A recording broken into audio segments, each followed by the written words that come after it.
ደህና ነሽ ሳምሪ? መሳይ መምረጥ አለብህ። የምን ምርጫ ሳምሪ? ወይ እኔ መንቅሬ አስወጣልሃለሁ ወይ ደግሞ አንተ አስወጥተህ ትጠብቀኛለህ። ሳምሪ ሊሊ ከፍቅረኛዋ ጋር ተጣልታ ከመጣች በኋላ ሙሉ በሙሉ ልክ አይደለችም። ለምንድን ነው የማውቀውን ነገር የምትነግረኝ? ፕሊዝ ሳምሪ አድምጪኝ፣ አልጨረስኩም። እንደነገርኩሽ አሁን ያለችው ጥሩ ስሜት ውስጥ አይደለችም። በተደጋጋሚ ጭንቀት ውስጥ እየገባች ነው። ከአንድም ሶስት የራሷን ለማጥፋት ሞክራ ነበረ። መድኃኒቶቹን ለመዋጥ ስትሞክር ደርሼ ባላድናት ኖሮ ይሄን ሀዘን ላይ ተቀምጠን ነበር። አየሽ ሳምሪ፣ ለዚህ ነው በተደጋጋሚ አብሬያት የማሳልፈው እንጂ አንቺ እንዳሰብሽው አይደለም። ለምን እስካሁን ለምን አልነገረችኝም? እሷን ቢሆን ሁሌ አንቺ ፊት ጠንካራ ሆና ለመታየት ነው የምትፈልገው። ሌላው ቢቀር እንዴት ትደብቀኛለህ አንተ? ሳምሪ፣ አንቺ ላይ ብዙ ተደራራቢ ጭንቀቶች አሉ። ቢያንስ በዚህ ላግዝሽ ብዬ ነው። ለዛ ነው በራሴ ነገሮችን ለማስተካከል እየጣርኩ ያለሁት። ኔስ ምንም ቢሆን ለእኔ መንገር ነበረብህ። በጣም ነው የተናገርኳት እህቴን። ወይኔ ጉዴ! አሁን አንድ ነገር ብትሆን ራሴን ይቅር አልለውም። ሁሉም ነገር እየተስተካከለ ነው ሳምሪ። እኔ ካለፈ በኋላ እነግርሻለሁ ብዬ ነው። ጭንቀት ላይ ጭንቀት አልደረብብሽም ብዬ ነው። እሻው እንዴት ብዬ ነው አይኗን የማየው? በጣም የሚያስቀየምኳት እኮ። የኔ ቆንጆ፣ አንቺን ማናችንን መቀየም አንችልም። ለእኛ ስትይ ስንት ነገር ሆንሽ። እሷም ይሄን ነገር ትረዳለች እና ሁሉም ነገር ይስተካከላል ሳምሪ።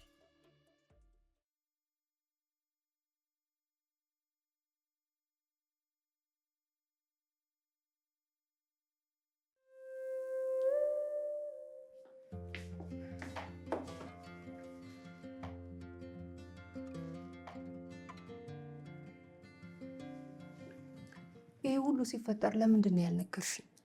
ይቅር በይኝ እህቴ። ይህ ሁላ ጊዜ ሸክም የሆንኩብሽ ሳይበቃኝ ጭራሽ ሌላ ጭንቀት ልጨምርብሽ አልፈለኩም። ሊሊ፣ አንቺ እኮ እህቴ ነሽ። በፍጹም ሸክም ልትሆኝብኝ አትችይም። ይቅርታ። ሄሎ፣ ወይ ደረስክ?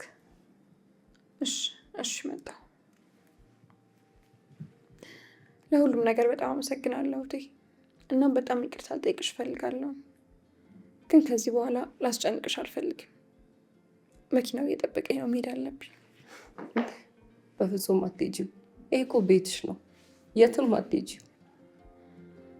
የምርሽን ነው እህቴ? ሊልዬ፣ በድዬሻለሁ፣ ይቅር በይኝ።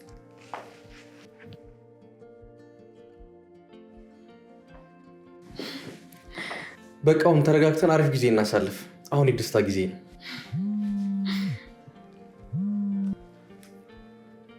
ሄሎ፣ ይቅርታ ወንድሜ፣ ሀሳቤን ስለቀየርኩኝ ካንስል አደርግልሃለሁ። በጣም ይቅርታ። እሺ፣ አመሰግናለሁ። በሉ ተቀምጡ። እኔም የኔን ሻንጣ ወደ ውስጥ ላስገባላት። አይ እኔ ነኝ የምወስድላት። ወደዛው ነው።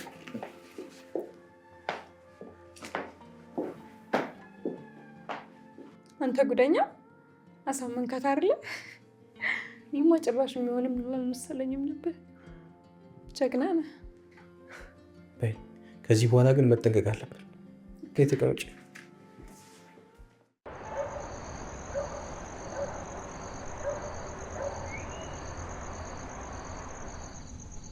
ሜሲዬ፣ ያለፈው አልፏል። ከዚህ በኋላ ግን ሁሉንም ነገር ማስተካከል ያለብን ይመስለኛል። የኔ ፍቅር፣ ሁሉም ነገር እኮ አልቋል። የቀረኝ የጀመርኩትን መጽሐፍ መጨረስና ለአንባቢያን ማድረስ ነው። በቃ እሱ ብቻ ነው የቀረ እንዴ? ስለ ራስህ ብቻ ነው የምታስበው? ሳምሪ፣ ታውቂያለሽ፣ ይህን መጽሐፍ መጨረስ የረጅም ጊዜ ህልሜ ነው። እኔ እስከማውቀው ድረስ የረጅም ጊዜ ህልምህ ልጅ መውለድ፣ ቤቱን ልጅ በልጅ ማድረግ ነበር። ዛሬ ምን ተገኘና ነው ሀሳብ የምትቀይረው? አዎ፣ የረጅም ጊዜ ምኞቴ ይሄ ነበረ።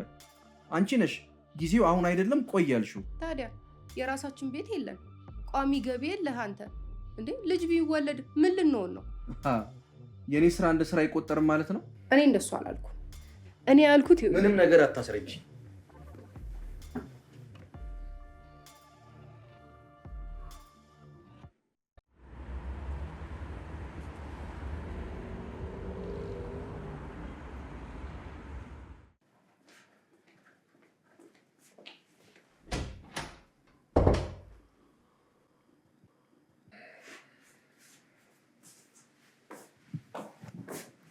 አንተ ሚስ ደህና አደርክ?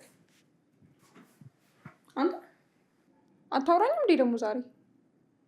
ሚስ ምን ሆነህ ነው?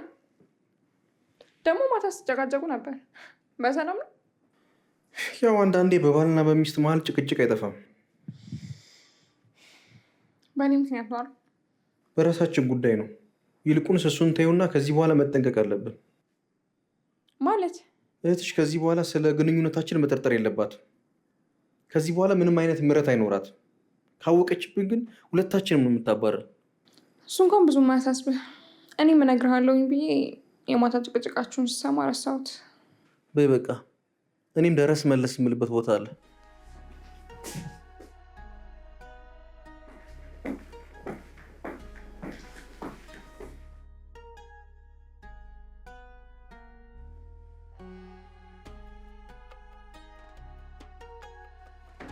እንዴ ሳምሪ ምን ሆነሻል?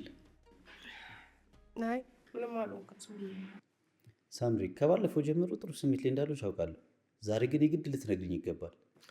ፕሊዝ አንተ እንኳን ተረዳኝ። በቃ የቤተሰብ ችግር ነው።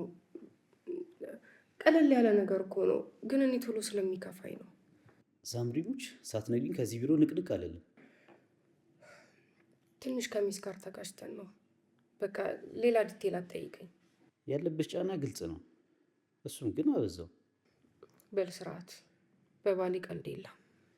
አይ ሳምሪ ከልብሽ አፍቃሪ እኮ ነሽ። ምርጥ ሚስት እኮ ነው ያለችው። የእውነት ዛሬ ገና ቀናውበት። በእጅ ያለ ወርቅ እንደ መዳብ ሆንበት ነው እንጂ። እንደውም እኔ ነኝ እድለኛ። እሱን የመሰለ ባል ስለሰጠኝ ፈጣሪ ይመስገን። መቼም የሱ ነገር አይሆንልሽም አይደል? አይ ሳምሪ በእውነት በጣም መልካም ሰው ነው። በጣም አሪፍ ሰው ነው። ባስተዋውቅ ራሱ ደስ ይለኛል። እህቴን፣ ቤተሰቤን እንዴት እንደሚንከባከብልኝ ብታይ፣ ከስንት ጉድ እንዳወጣን ብታቅ።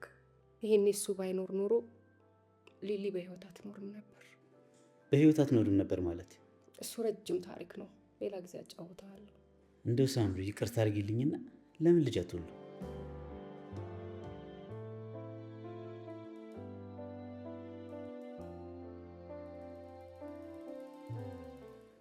ሳምሪ እንደዚህ እንደሚከፋሽ ስላላወቅኩ ነው ይቅርታ።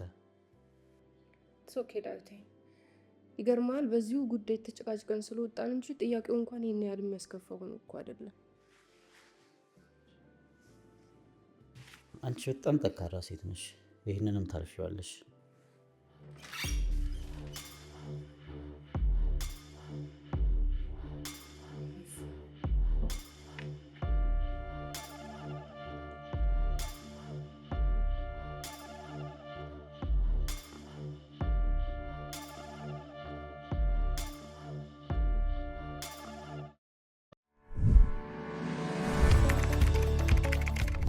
አሁን ያለነው ለቡ መብራት ኃይል የዲኤምሲ ዋናው መስሪያ ቤት። ዲኤምሲ ስቴት ካምፓኒ ነው። ከ28 ዓመት በላይ ኮንስትራክሽን ስራ ላይ የቆየና እንዲሁም ደግሞ 41 የሚሆኑ ቪላ ቤቶችን ለደንበኞቹ በ2 ዓመት ጊዜ ውስጥ አጠናቅቆ ያስረከበን ሽያጭ አማካሪ ነኝ። ሎኬሽናችን ለኑሮ በጣም ምቹ የሆነው ለቡ መብራት ኃይል ለሚገኘው ግንባታችን ኦልሞስት 50% ላይ ደርሷል። ወደ 24 ሰዓት ያለማቋረጥ እየተሰራ ነው ያለው። የነፍሱን ፕሮግረስ 50% ላይ ደርሷል። በተጨማሪም አዳዲስ ብሎኮችን በቅናሽ አውጥተን እየሸጥን እንገኛለን። አልሸጥ ብሎን አይደለም። ይሄን ያደረግንበት ዋነኛው ምክንያታችን ምንድነው? ደንበኞቻችን ሳይታችንን አይተውት ወደውት ብንኖርበት እንመርጣለን ያሉት ቦታ ሆኖ ከአቅማቸው ጋር ያልተመጣጠኑ ደንበኞቻችንን እንደ ፍላጎታቸው የቤት ባለቤት ለማድረግ ከዋና ዋጋችን ላይ እንደመረጡት ወለድ ዳጎስ ያለ ቅናሽ አድርገንላቸዋል። ዲኤምሲ ለየት የሚያደርገው ምን መሰለህ? 40/60 የባንክ ብድር አመቻችተንላቸዋል።